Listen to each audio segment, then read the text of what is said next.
Trick की ज़रूरत है वहाँ पे मैं ज़रूर ट्रिक से करवा देता हूँ।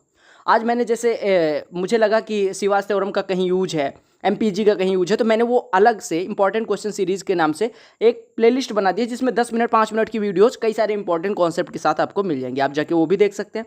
इससे पहले मैंने सीजीएल सीएसएसएल के topic wise shift wise CGL में सीपीओ सारे करवा रखे हैं, आप जाके चेक कर सकते हैं। आप लोग अपना एक भी मिनट टाइम किल नहीं करेंगे और सारा टाइम अपना रिवीजन में देंगे, और जो टाइम बचेगा आपको डेली 40 मिनट 45 मिनट इस चैनल को देना है, क्योंकि यहाँ पे आपको एक्सपेक्टेड पेपर मिलेगा और उसको सॉल्व करने का सही तरीका भी मिल जाएगा। तो चलो स्टार्ट करते हैं, पहला प्रश्न देखते हैं। पहला प्रश्न देखिएगा, कहा गया कि ये cylindrical vessel of radius 3.5 metre is full of water if, यहाँ पे 15,400 कर लीजिएगा, if 15,400 litres of water is taken out from it then the drop in the water level will be. ध्यान से देखिएगा, बहुत आसान सा प्रश्न है। इसमें डिस्क्रिपेंसी कुछ मिली थी क्योंकि आंसर की में उन्होंने लिखा है कि डिस्क्रिपेंसी थी इस प्रश्न में, लेकिन देखेंगे अभी कि क्या गलती है। देखिएगा, आपको पता होगा कि अगर हम माने कि पहले वाटर लेवल यहाँ तक था और पानी 15,400 लीटर निकालने के बाद हमारा पानी कुछ यहाँ तक का वाटर लेवल ड्रॉप हो गया, यानी एच ऊंचाई ड्रॉप हुआ, तो आप कहेंगे जो ये एच ऊंचाई का, यानी एच ऊंचाई ये जो सिलेंडर बन रहा है इसका जो आयतन होगा वही 15,400 लीटर जो पानी निकला है उसके आयतन के बराबर होगा। यानी आप कहें तो इसका आयतन कितना हो जाएगा, पाई आर स्क्वायर एच होता है बेलन का आयतन, आर 3.5 दिया गया, यानी हो जाएगा 22/7 गुड़े आर स्क्वायर, 3.5 गुड़े 3.5 और गुड़े एच बराबर कितना हो जाएगा 15,400 लीटर। आपको पता होगा 15,400 लीटर मतलब क्या होता है, 1 मीटर क्यूब बराबर होता है 1,000 लीटर, तो 15,400 लीटर कितना हो जाएगा 15.4 मीटर क्यूब। ठीक है, तो आपने कहा यहाँ से 7 से कट जाएगा 0.5 हो जाएगा, या हम कहें 0.5 1 से गुणा होकर 11 हो जाएगा। ठीक है, अब ये बचा 11 से इसको काटेंगे तो 11 से कटेगा 11 1 11 11 चौको, यानी कि एच बराबर हो जाएगा 1.4 बटे 3.5, यानी आप कहेंगे 1.4 बटे 3.5 मतलब हो गया 140 बटे 35। ठीक है, 140 1.4 मीटर बराबर 140 सेंटीमीटर, इसको 3.5 से डिवाइड कर देंगे तो ये आपका हो जाएगा इतना मीटर, या हम 100 से गुणा कर देंगे तो सेंटीमीटर में आ जाएगा, तो ये हो जाएगा 40 सेंटीमीटर। समझ में आया? आपको क्या काम करना है, आपको ये पता चल गया कि मेरे भाई अगर एच ऊंचाई का पानी ड्रॉप हुआ है, वाटर लेवल ड्रॉप हुआ है, तो एच ऊंचाई का जो आयतन होगा वो 15.4 के बराबर हो जाएगा। और आपको ये पता होना चाहिए कि 1 मीटर क्यूब बराबर होता है 1,000 लीटर, 1 मीटर क्यूब बराबर 1,000 लीटर, बस इतना यूज करना है, आपका 40 सेंटीमीटर आंसर हो जाएगा। ठीक है, अगला प्रश्न देखिएगा, कहा कि ये spend 65% of his income is increased by 20.1% and his expenditure is increased by 25%, his savings will be. कहा गया एक आदमी है जो 65% अपनी इनकम का खर्च कर देता है, यानी 100 कमाता है तो 65 खर्च कर देता, 65 खर्च कर देता है, यानी बचाता कितना है 35 रुपये।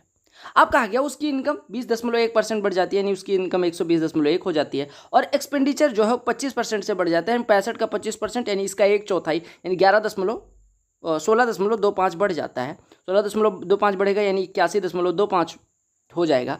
देखिएगा 25% मतलब 5/4 कर देंगे, 65 गुणे 5 325 और 305, हाँ ठीक है।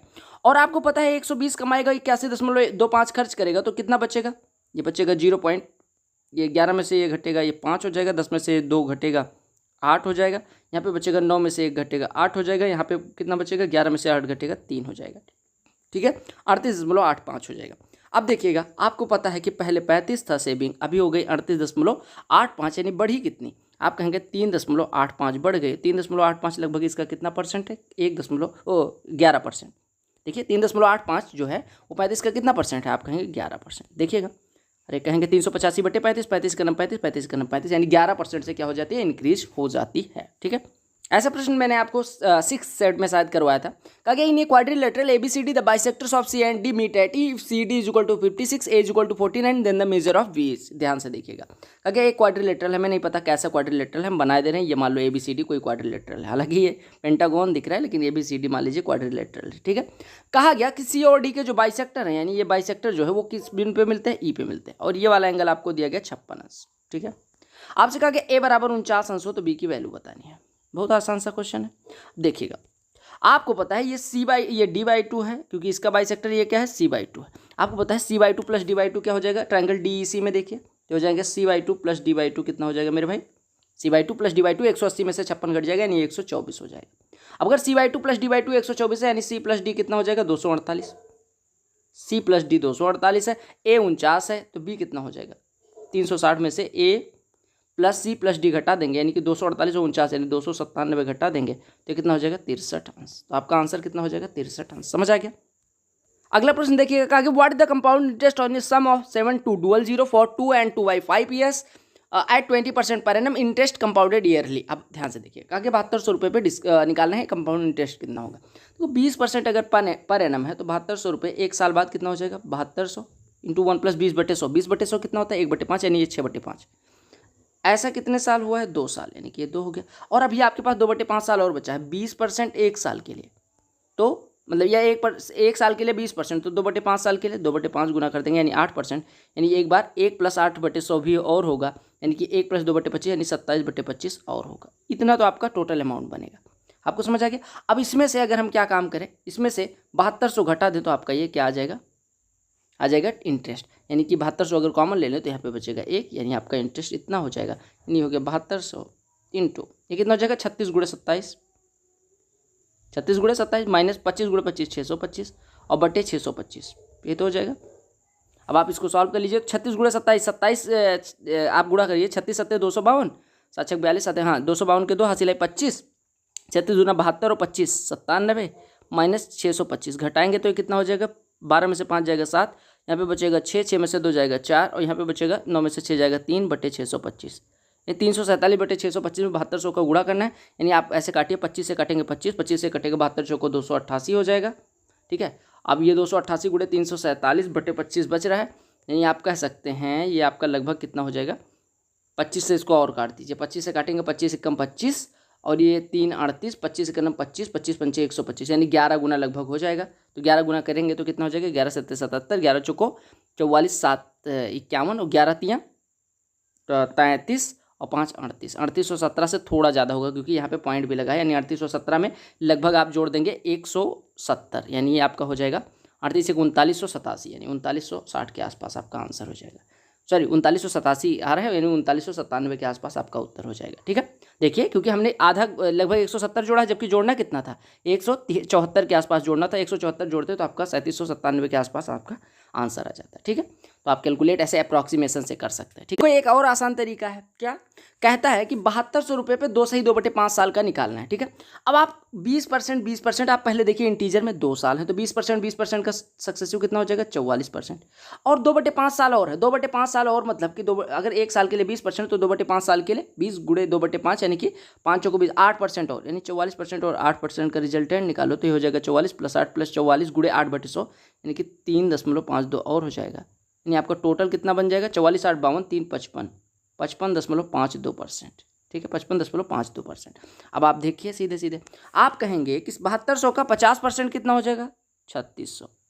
ठीक है, 5% कितना हो जाएगा 360, फिर 0.5% कितना हो जाएगा 5% 360 है, 1% कितना हो जाएगा 72, तो 0.5% कितना हो जाएगा 36, और 0.02% कितना हो जाएगा, अगर 1% 72 है तो 1.44 हो जाएगा, यानी आप जोड़ेंगे तो 36 3 3996 1.44 और जुड़ जाएगा, यानी 3997 रुपये आ जाएंगे। समझ आ गया। अरे आप देखिए इसका कितना परसेंट, पहले 50%, फिर 5%, फिर 0.5%, फिर 0.02%, बस ऐसा करके निकालेंगे। तो ये मेरे हिसाब से शॉर्ट ट्रिक होगी आपके लिए। ये प्रश्न देखिएगा, देखो आप बेसिक जानोगे, शॉर्ट ट्रिक सीखने में आसानी, आपको ये पता चल गया 2/5 ईयर्स के लिए मैंने सक्सेसिव कैसे निकाला। अगर मैं डायरेक्ट आपको हो सकता है बताता तो शायद आपको समझ में ना आता। देखो 3 cot² theta - cos² theta = cos² theta, तो आपको इसकी वैल्यू फाइंड करनी है। देखिएगा बहुत आसान सा प्रश्न है, आप cos² थीटा से डिवाइड कर दो तो ये हो जाएगा 3 टाइम्स ऑफ, ये हो जाएगा 1/cos² थीटा, यानी cosec² थीटा -1 जो कि होता है कितना cot² थीटा, cosec² थीटा -1 = होता है cot² थीटा। ये 3 cot² थीटा = आपका 1 हो गया, यानी cot² थीटा हो गया 1/3, यानी cot थीटा बराबर हो गया 1/√3, यानी थीटा बराबर 60 अंश। अब थीटा बराबर 60 अंश हो गया तो यहाँ पे पुट कर दीजिए, हो गया tan 60 का स्क्वायर, यानी कि 3 प्लस cosec 60 कितना हो जाएगा 4/3 इसका स्क्वायर, प्लस sin 60 यानी 3/4।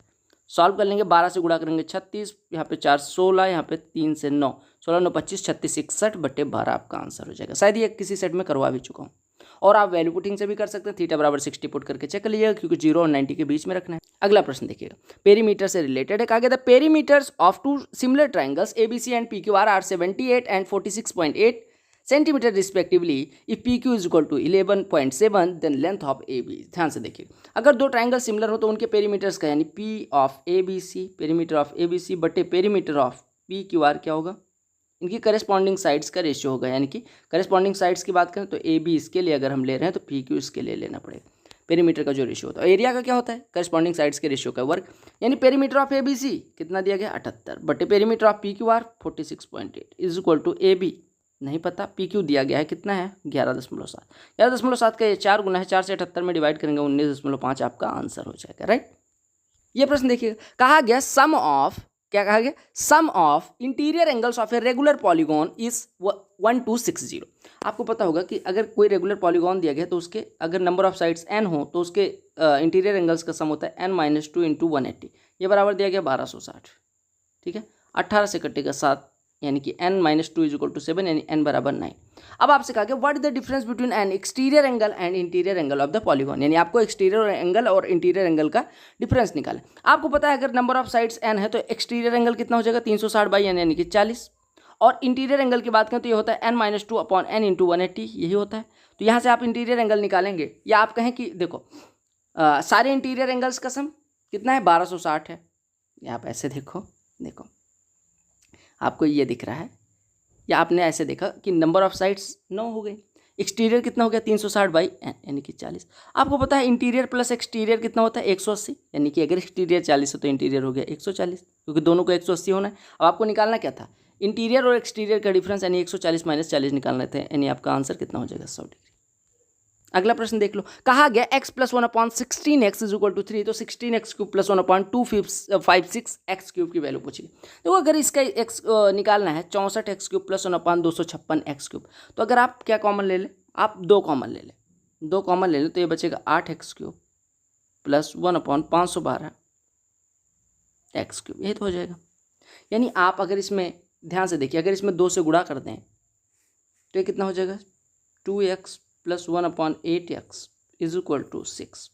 अब क्यूब कर दीजिए इसका, तो ये कितना हो जाएगा 8x³ + 1/512x³ + 3ab यानी 3 × 2/8 × a + b यानी कि 6 बराबर हो जाएगा 216। यानी कि ये आपका हो गया 2 × 12 यानी आपका ये कितना हो जाएगा, ये 2 दूनी 4, ये 2 हो जाएगा, यहाँ पे 3 बचेगा यानी 9/2 हो जाएगा। 9/2 इसमें से घटेगा यानी 4.5 बचेगा, 4.5 इसमें से घटेगा तो ये कितना हो जाएगा 211.5। ठीक है, यानी इसकी वैल्यू आ गई 8x³ + 512x³ की 1/512x³ की 211.5। तो आपको इसका 2 गुना करना है, यानी कि 211 का दूना 422 और 0.5 का दूना 1 तो 423 हो जाएगा आंसर। समझ आ गया। आपको क्या काम करना था, आपको यहाँ दिखा 16x³ + 1/256x³। अब ना 16 किसी का क्यूब है ना 256 क्यूब है, तो हमने 2 से गुणा कर दिया ताकि वो 2 कॉमन ले लिया ताकि ये किसी का क्यूब बन जाए। तो 2 कॉमन लेने पे यहाँ पे 8 बचा है, 512 दोनों क्यूब है।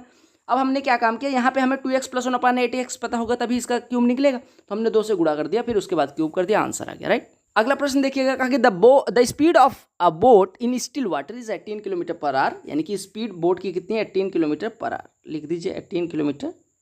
राइट, कहा गया स्पीड ऑफ करंट इज, यानी कि स्ट्रीम की स्पीड कितनी है 6 km/h। ठीक है, कहा गया in how much time will the boat travel a distance of 90 km up stream and the same distance down stream, यानी 90 उसको अप स्ट्रीम जाना है और 90 डाउन स्ट्रीम, और टोटल टाइम पूछा गया। आपको पता है अप स्ट्रीम स्पीड क्या होती है boat minus stream, down stream क्या होती है बोट प्लस स्ट्रीम, यानी ये 90 बटे अप स्ट्रीम स्पीड 18 में से 6 घटेगा 12, और 90 को कितने से आएगी 18 + 6 24 से। एलसीएम ले लीजिए, 24 से एलसीएम हो जाएगा, यहाँ पे कितने से गुणा होगा 2 से 180 और 90 270 हो जाएगा। 270 बटे 224 यहाँ से आप काट देंगे किससे 6 से काटेंगे 6 चौको 24, 6 से काटेंगे इधर 45 आ जाएगा, 45 में 4 से डिवाइड करेंगे 11 से 1/4 घंटे का समय लगने वाला है। अगला प्रश्न देखिएगा, कहा गया x⁴ - 83x² + 1 = दिस वन, तो 0, तो आपसे वैल्यू फाइंड करने को कहा गया x³ - x⁻³ x⁻³ मतलब 1/x³। अब देखो अगर मैं यहाँ से x⁴ + 1 की बात करूँ तो ये 83x² लिखा हुआ है। राइट, x² से अगर मैं डिवाइड कर दूँ तो ये लिखा हुआ है x² + 1/x² = 83।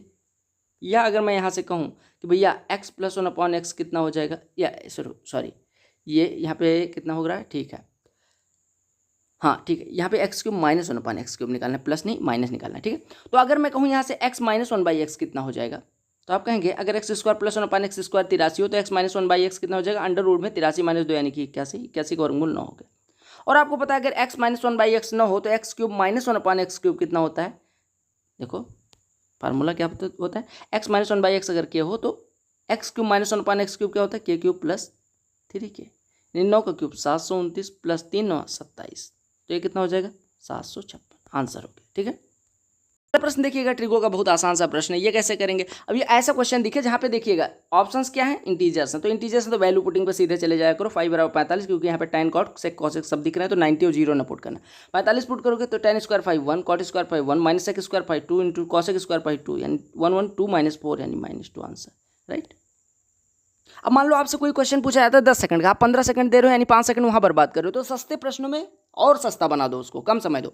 अगर x बराबर √5 minus √3 upon √5 plus √3 y is reciprocal of x। Reciprocal मतलब होता है, अब देखो रेसिप्रोकल अगर दिया जाए तो आप एडिशन वाला रेसिप्रोकल नहीं, मल्टीप्लीकेशन वाला, यानी अगर x और y रेसिप्रोकल मतलब x का रेसिप्रोकल y है या y का रेसिप्रोकल x है तो x इंटू वाई कितना हो जाएगा 1। अगर एडिशन रेसिप्रोकल है तो जोड़ने पे 0 आना चाहिए, लेकिन ये वाला हमेशा दिया जाए। अगर कहीं पे ना लिखा हो कि कौन सा रेसिप्रोकल है तो आप मल्टीप्लिकेशन रेसिप्रोकल लोगे, यानी आपको x इंटू वाई बराबर 1 दिया गया, यानी बेसिकली कहा गया y बराबर 1/x है। ठीक है, तो कहा गया आपको x³ प्लस y³ की वैल्यू निकाले। अब देखो y बराबर यहाँ से कितना हो जाएगा 1/x, यानी कि पलट जाएगा, ये √5 माइनस की जगह पे प्लस आ जाएगा और प्लस की जगह पे माइनस चला जाएगा। अब √5 प्लस √3 से ऊपर नीचे गुणा कर दो, तो ये √5 प्लस √3 का स्क्वायर हो जाएगा और बटे √5 माइनस √3, यानी कि √5 का स्क्वायर माइनस √3 का स्क्वायर हो जाएगा 2, तो हो जाएगा 5 3 8 प्लस 2 √15 बटे 2, ये तो हो जाएगा, यानी ये हो जाएगा 4 प्लस √15। और ऐसे अगर मैं x को सॉल्व करूँ तो x बराबर आ जाएगा 4 माइनस √15। अब अगर आपको x³ प्लस y³ निकालना है तो आपको ये पता होगा कि x प्लस y पता चल जाए, या आप ऐसे देखो x³ प्लस y³ निकालना है, आपको पता है y की जगह पे 1/x लिख सकते हैं। अरे देखो y बराबर 1/x दिया गया, यानी आपको बेसिकली निकालना है x³ प्लस 1/x³, ये तो निकालना है। अब आपको पता है x बराबर 4 माइनस √15 है, और जो y है यानी कि 1/x है वो 4 माइनस √15, तो दोनों को जोड़ लो, यानी x प्लस 1/x कितना है आपका 4 माइनस √15 प्लस 4 √15 यानी कि 8 हो गया। अब अगर x प्लस 1/x 8 हो तो x³ प्लस 1/x³ कितना हो जाएगा, 8 का क्यूब प्लस 1 मतलब 8 का क्यूब माइनस 3 इंटू 8 यानी कि 512 माइनस 24, यानी आपका हो जाएगा 488। समझ में आया, आपको दिया गया था y बराबर 1/x, यानी कि आपको x³ प्लस 1y³ की जगह पे x³ प्लस 1/x³ निकाला, और x³ प्लस 1/x³ कब आएगा, जब x प्लस 1/x पता होगा। अब आप यहाँ से सॉल्व कर सकते थे, सीधे ऐसे कर सकते थे, या आपने y सॉल्व किया था, y जो है आया है वो 1/x की वैल्यू आई है, अगर y 1/x इतना है तो x कितना हो जाएगा, क्यों हुआ, क्योंकि आपको देखिए 4 का स्क्वायर 16, √15 का स्क्वायर 15, अंतर निकालेंगे 1, तो अगर ये अंतर 1 हो यानी इसका स्क्वायर इसके स्क्वायर का अंतर 1 हो गया, तो आप कहेंगे कि जो इसका व्युत्क्रम होगा उसमें केवल साइन चेंज होगा। अगला प्रश्न देखिए, कहा कि in a class 83 1/3% of the number of students are girls and rest are boys. तो 83 1/3% का मतलब हो गया 249 एक 250/3 यानी कि 25/30, यानी कि अगर 30 स्टूडेंट हैं टोटल तो 25 उसमें से गर्ल्स हैं और 5 बॉयज हैं, 5 बॉयज है, ये गर्ल्स हो गई ये बॉयज हो गए। ठीक है, कहा गया if 60% number of boys, 60% number of boys यानी कि 3 एंड 80% नंबर ऑफ गर्ल्स, 80% कितना हो जाएगा 20 आर प्रेजेंट, ये प्रेजेंट है, then what percent of total number of students in the class is absent, यानी कि 23 प्रेजेंट है 30 में से, तो कितने एब्सेंट है 7, 7 में 23 का कितना परसेंट है, 7 30 का कितना परसेंट है, आप कहेंगे 7/30 गुणे 100 यानी 700/30 या 70/3 आप कर लो, 70/3 कितना हो जाएगा 23 सही 1/3%, 23 3 69 70%। अगला प्रश्न देखिए, इसमें भी कुछ डिस्क्रिपेंसी कही गई है, लेकिन देखते हैं क्या डिस्क्रिपेंसी है। आगे a solid cube is cut into 3 cuboids of same volume, what is the ratio of surface area of the cube to the sum of surface area of any 2 of the cuboids so formed. कहा गया कि एक cube है, हम मान लेते हैं cube की जो साइड है, ठीक है, क्यूब की जो साइड है वो 3a है, राइट, 3a है। अब देखिएगा हमने कहा भैया ये क्यूब है, इसका आयतन कितना होगा 3a का क्यूब। अब कहा गया इसका टोटल आयतन कितना हो गया 27a क्यूब। अगर इसको 3 पार्ट में तोड़ा जाता है 3 क्यूबॉइड में तो सबका 9a cube 9a cube 9a cube हो जाएगा। ठीक है, ये इनका आयतन है। ठीक है, अब आपको ये नहीं पता मेरे भाई कि इनकी लंबाई क्या है, चौड़ाई क्या है, ऊंचाई क्या है, लेकिन हम फिर भी मान लेते हैं कि भैया 3a इसकी लंबाई है, 3a चौड़ाई है और a ऊंचाई है। हम मान लेते हैं कि जो भैया एक क्यूबॉइड है, अगर इसका आंसर निकालें तब ऐसे ही निकलेगा क्योंकि हमें लंबाई चौड़ाई ऊंचाई नहीं पता, लेकिन हम मान लेते हैं कि भैया 3a इसकी लंबाई है, 3a चौड़ाई है और a ऊंचाई है। आप आंसर गलत भी निकाल मतलब उल्टा भी निकाल सकते हैं। आप मान लीजिए 9a लंबाई है, a चौड़ाई है, a ऊंचाई है, तब भी आयतन उतना ही होगा। लेकिन मैं एक आंसर अगर निकालना ही होता तब क्या करते, हालांकि इस प्रश्न में यही एरर है, क्योंकि हमें लंबाई चौड़ाई और ऊंचाई का अगर अनुपात ही दे देते तब तो निकल जाता, लेकिन हमें ये नहीं दिया गया कि जो क्यूबॉइड्स जो हमें मिल रहे हैं ये क्यूबॉइड में तोड़ा गया, तो क्यूबॉइड में लंबाई चौड़ाई ऊंचाई बराबर तो होती नहीं, तो हम 9a³ हमें आयतन रखना है, हम कुछ भी लंबाई को कुछ मान ले, चौड़ाई को कुछ मान ले, ऊंचाई को कुछ मान ले, बस हमारा कांस्टेंट क्या होना चाहिए, वॉल्यूम होना चाहिए 9a³। हमने मान लिया लंबाई इतनी है, चौड़ाई इतनी है, ऊंचाई इतनी है, यानी कि अगर मैं बात करूँ इसका टोटल सरफेस एरिया एक क्यूबॉइड के लिए बात करूँ तो 2 टाइम्स LB यानी कि 9a² प्लस BH यानी कि 3a² और प्लस HL यानी कि 3a²। ये हो गया एक का, यानी कि 2 टाइम्स आप 9 3 12 3 15a², यानी आपका हो गया 30a² एक का। और आपको पता है 30a² एक का हो गया, तो कहा गया 2 क्यूबॉइड लेने हैं ऐसे, तो 2 क्यूबॉइड लेंगे तो 60a² इनका सरफेस एरिया हो जाएगा। और अगर मैं क्यूब के लिए बात करूँ तो 6a² होता है, यानी 6 × 9a² ये हो जाएगा, और इसका अनुपात लेना है 60a² से। ठीक है, तो आप कहेंगे a² कट गया, 60 से कटेगा ये 10 हो जाएगा, 9:10 यानी कि 9:10 आपका आंसर आ जाएगा ऐसे। लेकिन आपको ये देना चाहिए इन्हें कि लंबाई चौड़ाई ऊंचाई का अनुपात क्या है, समझ आ गया। अगला प्रश्न देखिए, कहा गया the base of A right pyramid is an equilateral triangle with sides 8 and height of the pyramid is 24√3 the volume of the pyramid is. कहा गया कि एक पिरामिड है जिसका जो बेस है वो इक्विलेटरल ट्रायंगल है, तो आपको पता होगा हाइट भी दी गई है, तो वॉल्यूम कैसे निकलेगा, वॉल्यूम ऑफ पिरामिड होता है 1/3 into area of base into height. Area of base आपको निकालना बड़ा आसान है, क्योंकि इक्विलेटरल ट्रायंगल है, ये क्या होता है √3/4 इंटू साइड स्क्वायर, साइड दी गई 8 तो ये हो जाएगा 64, और गुणे हाइट कितनी दी गई 24√3 लिख दीजिए, 3 चौको 12 दूना 24, यानी कि ये हो गया 64 दूना 128 और गुणे 3 128 यहाँ कितना हो जाएगा 12 3 36 और ये 384 मेरे ख्याल से 384 हो जाएगा। ठीक है, तो आपका आंसर 384 हो गया।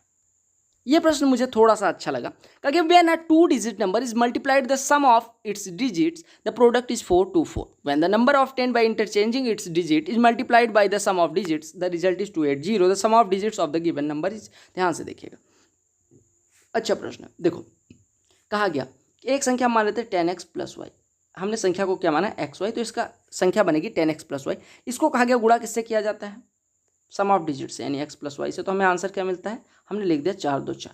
फिर कहा गया अंकों को पलट दिया गया, यानी हमारी संख्या 10x + y ना होकर 10y + x हो जाएगी, yx हो गए तो 10y + x हो जाएगी। इसको कहा गया जब x + y से गुणा किया जाता है तो ये 280 आता है। अब आपको निकालना क्या है, सम ऑफ डिजिट्स, यानी x + y की वैल्यू निकालनी है, आराम से निकल जाएगा, डिवाइड कर दो, डिवाइड करोगे तो x + y से x + y कट जाएगा, यहाँ से आप 8 से कटेगा, हाँ 8 से कट नहीं, 8 से नहीं, 8 पंचे 40 आते हैं, 8 3 24 8, हाँ कट जाएगा, तो 8 पंचे 40 8 3 24, 8 से काटोगे 8 3 24 और ये कितना हो जाएगा 8 3 24 और 8 पंचे 40। ठीक है, अब सॉल्व कर लीजिए, तो 350x + 35y ये आपका हो जाएगा 350x + 35y, ठीक है, बराबर 530x 530y + 53x, यानी आपके x और y का अनुपात आ जाएगा, ये कितना हो जाएगा 297x बराबर 530 में से ये घटेगा तो कितना हो जाएगा 495y।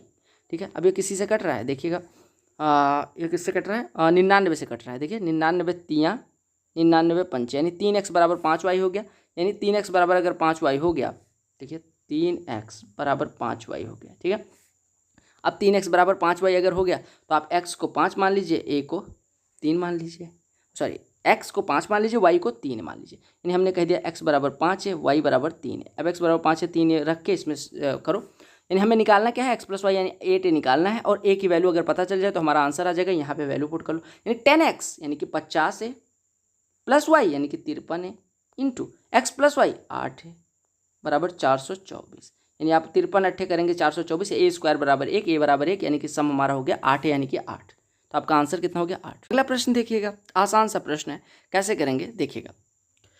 अगर मैं बात करूं, ये दिखा है sec phi 1 - sin phi sin phi + cos phi sec phi + tan phi divided by this one, कोई दिक्कत नहीं है, आप इसको सॉल्व भी कर सकते हो, अगर नहीं सॉल्व करना चाहते हो तो वैल्यू पुटिंग से भी कर सकते हो। वैल्यू पुटिंग से कैसे करोगे, फाई बराबर समथिंग पुट कर दो, फाई बराबर हम क्या पुट कर सकते हैं, हम पुट कर सकते हैं 30 अंश पुट कर लो, 30 पुट करने से बढ़िया आप 45 पुट कर दो, राइट, 45 पुट करोगे sec phi यानी कि √2 इंटू 1 - √2 1 - 1/√2 यानी √2 - 1/√2 आएगा।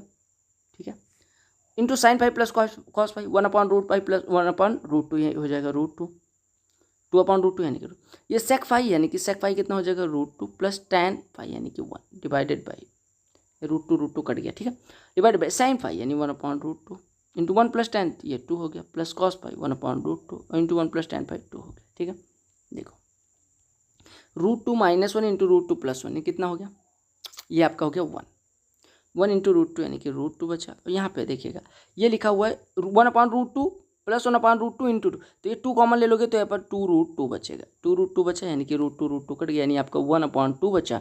और आपको पता है अगर 5/45 इसमें पुट कर दो तो ये 1/√2 ये वाला हो गया, 1/√2 से मल्टीप्लाई हो गया यानी 1/2, ऑप्शन सेटिस्फाई यानी 5/45। अदरवाइज आप साइन कॉस में चेंज करके आपका कट पिट जाता है, sin 5 cos 5 आंसर आ जाता है। वो ऐसे भी कर सकते हैं लेकिन वैल्यू पुटिंग से आसान हो गया। ठीक है, ये सबसे अच्छा प्रश्न है, इसमें मैं फार्मूले का डेरिवेशन भी करवा दूंगा। ऐसे जैसा जब भी प्रश्न आएगा तड़ाक से आप आंसर कर पाएंगे। देखिएगा अच्छा प्रश्न है, in a circle with centre O, AC and BD are two chords. AC and BD meet at E when produced AB is the diameter and angle AEB is equal to 68 degree. Then the measure of DOC क्या होगा?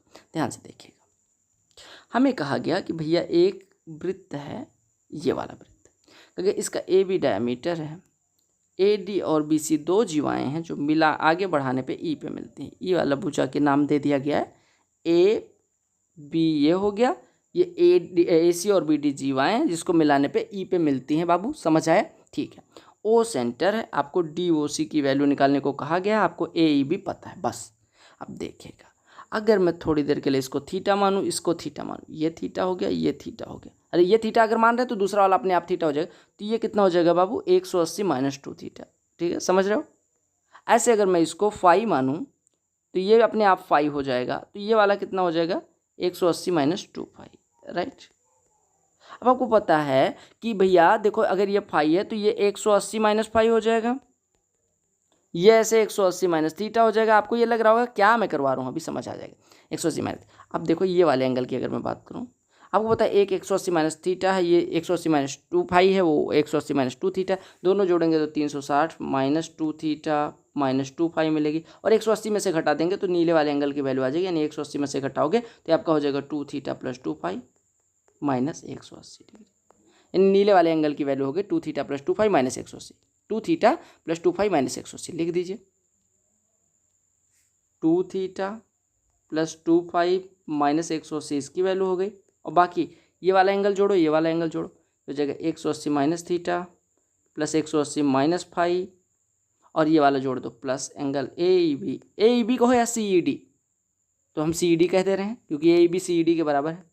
और ये जो मैंने चारों कोण जोड़े हैं, CED को जो जोड़ा है और ये चारों कोणों को जोड़ा है, ये किसके कोण है? चतुर्भुज के कोण है। देखिए चारों चतुर्भुज के कोण है, ये वाला कोण भी चतुर्भुज का, ये वाला भी, ये वाला भी और ये वाला भी, और ये मतलब सब मिलके कितना हो जाएगा 360। यानी आप कहेंगे 180 180 मिलके 360, यानी हम कह सकते हैं यहाँ 2 थीटा में से थीटा घटेगा थीटा, प्लस 2 फाई में से फाई घटेगा फाई, ये प्लस CED बराबर 180 अंश। देखिए प्लस CED बराबर 180 अंश, प्लस CED बराबर 180 अंश। अब आपको निकालना क्या है? आपको निकालना है 2 थीटा + 2 फाई -180, यानी यही कोण तो निकालना था आपको, COD ही तो निकालना था। अब यहाँ से हमने कह दिया थीटा + फाई + CED बराबर 180 अंश, यानी हमने कह दिया theta + phi is equal to, ये कितना हो जाएगा theta + phi 180 - CED, theta + phi बराबर 180 - CED। यहाँ से देखिए अब थीटा + फाई की वैल्यू यहाँ पे रख दो, तो थीटा + फाई की वैल्यू अगर यहाँ पे रखोगे तो ये कितना हो जाएगा मेरे भाई?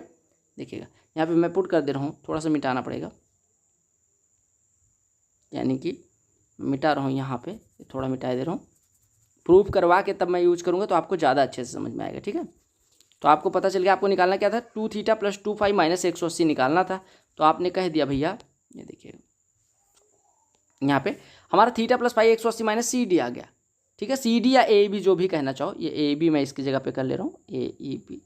अब थीटा + फाई की इसकी वैल्यू रख दो, यानी रिक्वायर्ड एंगल कितना हो जाएगा 2 थीटा + 2 फाई, यानी 2 टाइम्स ऑफ 180 - AEB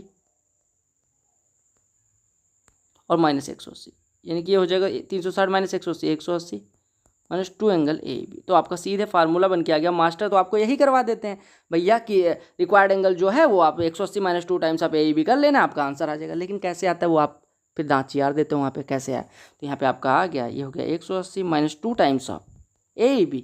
AEB कितना देगा 68, यानी कि 68 दूना 136, 180 में से घटेगा 44 आंसर। तो अब अगर आगे क्वेश्चन आया कि भैया 2 AB डायमीटर है, इसको आगे बढ़ाने पे यहाँ पे मिलता है और AEB की वैल्यू फाइंड करनी है, तो आपको DOC की वैल्यू फाइंड करनी है, तो आप क्या करोगे 180 में से क्या घटाओगे, इसका दूना, 68 का दूना 136, यानी आपका आंसर 44। तो अगर आपको बेसिक आता है तभी ट्रिक आपको समझ में आएगी, राइट। अगला प्रश्न देख लो, अगर 40 litres of 60% concentration of acid solution is added to 35 litres of 80% concentration of acid solution, what is the concentration of acid in new solution. ध्यान से देखिएगा, अगर 40 लीटर 60%, 60% मतलब 24 लीटर इसमें एसिड रहा होगा, 35 लीटर 80%, 80% मतलब 28 लीटर इधर रहा होगा। ये टोटल मिक्सचर 40 लीटर इधर, 35 लीटर इधर, यानी 75 लीटर में आपके पास एसिड कितना है, 24 + 28 यानी कि 52 लीटर। 52 अगर 75 में है तो प्रतिशत में गुणे 100 कर देना, आपका आंसर आ जाएगा 25 चौको 100, 25 तियाँ 75, यानी 52 चौको 208 हो जाएगा, 208/3, यानी 208/3, 3 छक्के 18, 3 9 27 और सही 1/3%, 69 सही 1/3% आपका एसिड हो जाएगा, राइट। मिक्सचर एलिगेशन से भी कर सकते हो, कोई जरूरत। देखिएगा, कहा गया कि 9.25% की दर से 5.4 वर्ष का जो साधारण ब्याज मिला के जो धन बनता है वो 14,395 रुपये 20 पैसे बनता है। तो आपसे कहा गया 8.6% की दर से 4.5% का साधारण ब्याज क्या हो। देखो 9.25% अगर एक साल में, तो 5.4 साल में कितना मिलेगा, 925 गुणे 54 कर लो, यानी 9.25 गुणे 5.4 करो, तो 4 से गुणा होगा 4 9 36, 1 3700 हो जाएगा। 5 से गुणा होगा 5 9 45, 1 4625 हो जाएगा। जो गुणा कर लो 5 5 25, 5 2 10 11, 5 9 45 46, ये आप जोड़ोगे तो आपका कितना हो जाएगा, 5 5 25, 5 2 10, 2 12 हो जाएगा, 4625 होगा, ठीक है। यानी ये जुड़ेगा तो 0 5 9 4995, यानी कि 3 अंक बाद, यानी 49.95%, 49.95% आपका ब्याज मिलेगा। अब 49.95% अगर ब्याज मिल रहा है, यानी हम मान सकते हैं लगभग 50% ब्याज मिल रहा है, यानी 50% ब्याज मिलने के बाद इतना हो रहा है, यानी कि हम कह सकते हैं 50% ब्याज मिलने के बाद राशि कितनी हो जाएगी, 150%, यानी हम 3/2 मूलधन बराबर आपको देगा 14,395, इसको 396 कर लो, तो 3 से काटोगे 3 चौको 12 और ये 3 सत्ते 21, 3 9 27 और 3 9 27, ये प्रिंसिपल हो जाएगा 4799, 4800 दूना 9600, 9600 के पास प्रिंसिपल हो जाएगा। अब आपसे पूछेगा 8.6% की रेट से कितने साल का, 4.5 साल का, तो आप कहोगे 8.6 यानी कि 86/10 यानी 43/5, या ऐसे लिखे रहो 8.6 गुणे 9/2 कर लो, तो ये 4.3 गुणे 9 हो जाएगा, यानी कि 9 चौको 36, 9 तिया 27 और 9 चौको 36 2 38, यानी कि 38.7% निकालना है। 1% 96 है, 38.7% कितना हो जाएगा, 96 गुणे 38.7, तो आप कहेंगे 96 गुणे 4 40 माइनस 96 गुणे 1.3 लिखा हुआ है, ये लिखा हुआ है, गुणा कर लेंगे तो ये हो जाएगा 4 छक्के 24, 4 9 36, 1 मिनट, ये हो जाएगा 0, 4 छक्के 24, 4 9 36 2 38, और इसमें से घट जाएगा 3840 में से कितना, 13 छक्के 78 और 13 9 117 और 7 124, इसमें से घटेगा तो ये आपका हो जाएगा 38 में से 1 घटेगा 3716, 3716 के आसपास आ जाएगा, यानी